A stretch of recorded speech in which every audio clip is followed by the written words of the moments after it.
Hello বন্ধুরা, আশা করছি তোমরা সকলে ভালো আছো। আমার এজেড ব্লগসে সকলকে অনেক অনেক স্বাগত জানাই।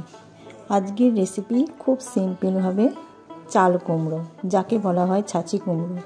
আমি প্রথমে চাল কুমড়োটা ছোলা দিয়ে সেদ্ধ করে নিয়েছি। এরপর তেল গরম করে খুব সিম্পলভাবে তৈরি করছি।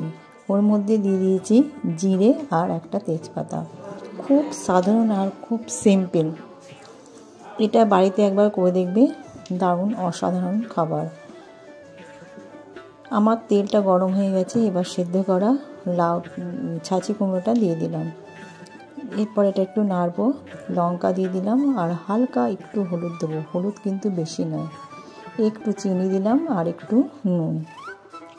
এইবার এটাকে সুন্দরভাবে ভালো করে নেড়ে নেড়ে করতে হবে, কিন্তু কোনো রকম মশলা দেওয়া যাবে না। যদি নারকেল থাকে তাহলে নারকেল দিতে পারো, তাছাড়া আর কিছু নয়। দারুণ একটা অসাধারণ রেসিপি। যাই হোক, এটা তোমরা বাড়িতে করে দেখবে, দারুণ সুন্দর লাগবে। আমার প্রায় হয়েই এসছে, দেখে নাও কত তাড়াতাড়ি চটজলদি একটা রেসিপি, আর খেতেও খুব সুস্বাদু, দারুণ লাগে গরম ভাতের সাথে।